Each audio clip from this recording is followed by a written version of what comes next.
Regarding the last video I made about straddling the real world and the unreal world and the difference between trying to understand which one is real and unreal, I wanted to make this video regarding the process work surrounding a body of work that I made about the creation of the universe through Greek mythology and Greek lore. Behind me is the first piece I made in that series of work, and I started with the primordial gods and goddesses. Now, it is not complete. I just completed the first piece because I understood very clearly how I wanted to make that painting. This is Gaia. I'm going to get you an up-close look at actually the execution and the final and how it actually came out. It's a very beautiful piece. It's one of the favorite paintings I've ever made. But I wanted to show you a few pages of the process.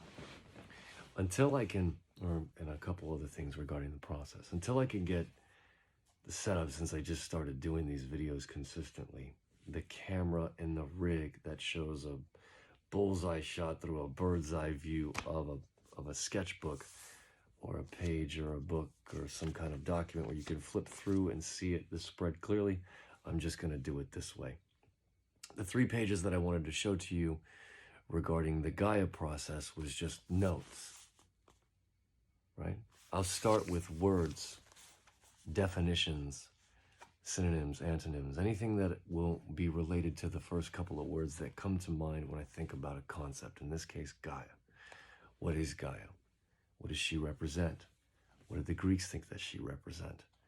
And in those representations, and when you read the lore, you're going to find other words and other phrases and other things that may spawn other ideas, and you're going to write all that down, and you're going to research the definitions to those words and all the other things attached to them, the things that are antithesis to those words or the epitome of those words. And you're going to write all these words down, and you're going to have a catalog of words that come from the main source of the word you're trying to illustrate, and in this case, it's Gaia.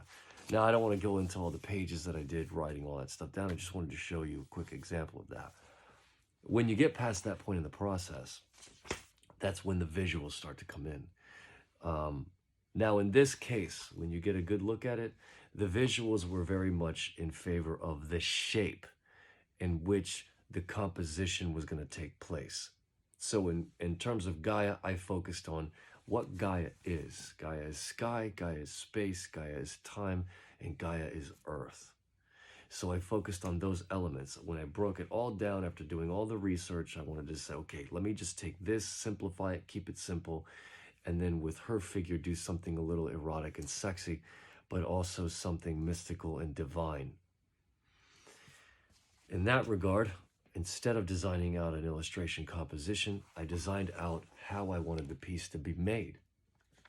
And this was a very revolutionary piece for me because I wanted to start actually stacking the glass in the layer. So the elements, earth, sky, time, and space, I wanted to act as independent layer. And then as I kind of structured out how I wanted to build it, then I finally nailed my composition down. It was going to be this many layers, it's going to look like that 3/4, and it's going to look like this in shape. Earth, sky, the back layer is space, and this box is time. Let me show you a close-up of the painting. This body of work has to be done in a very particular way. The glass that I have and the glass that I paint on is 3/4 inch. I used to do 1/4 inch, but it gets a little heavy and quite expensive because I do temper the glass and I drill the holes and have the glass tempered. So it's practically indestructible. And I want it that way because, as you can tell, I designed my own cable system and track system to suspend my work on the wall so I can backlight it. This is exactly the way it looked in my Labyrinth gallery. If looking at Gaia from this short clip, you can see the meteors in the back layer, that's space. You can see the L-shaped layer in the front, that's Earth. You can see her beautiful figure, she is sky. And you can see the nautilus shell, that is time. Time was very difficult to figure out because again, it's in one of those metaphysical concepts. It's there, but it's not there. And I figured I'd just portray time as the golden ratio, the perfect spiral, the thing that all creation looks like it wants to be, which is perfection. This painting you're looking at now was a rough painting I did of the model that posed for me for Gaia.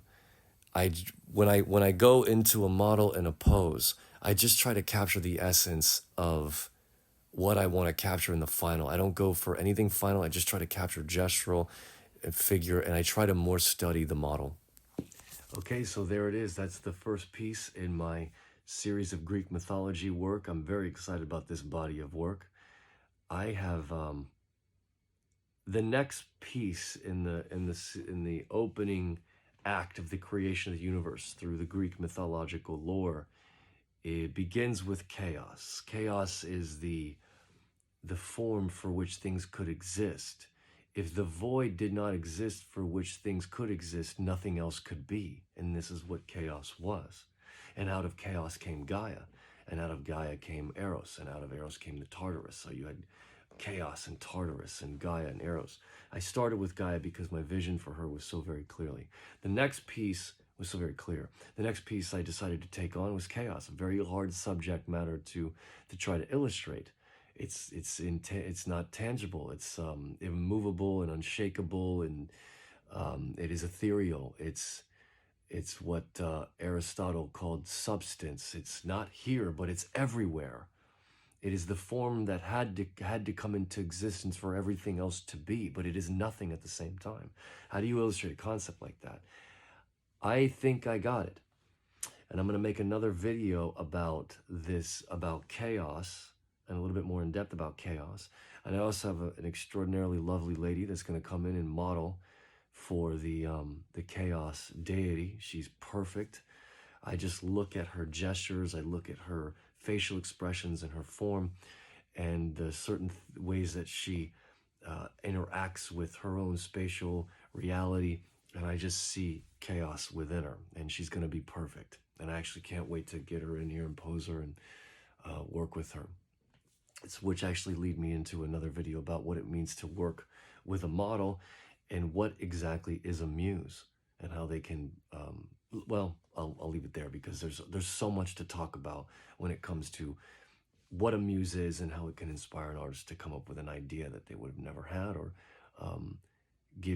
unlock a part of yourself that you didn't know was there to be able to create the things that you need to create. So that's Gaia. I'm going to make another video on chaos in the next couple of weeks when I bring the model in. And I'm very excited about this one. This one was very difficult to piece together. And I have the concepts and the writings and the template for it. So I'll see you on that one.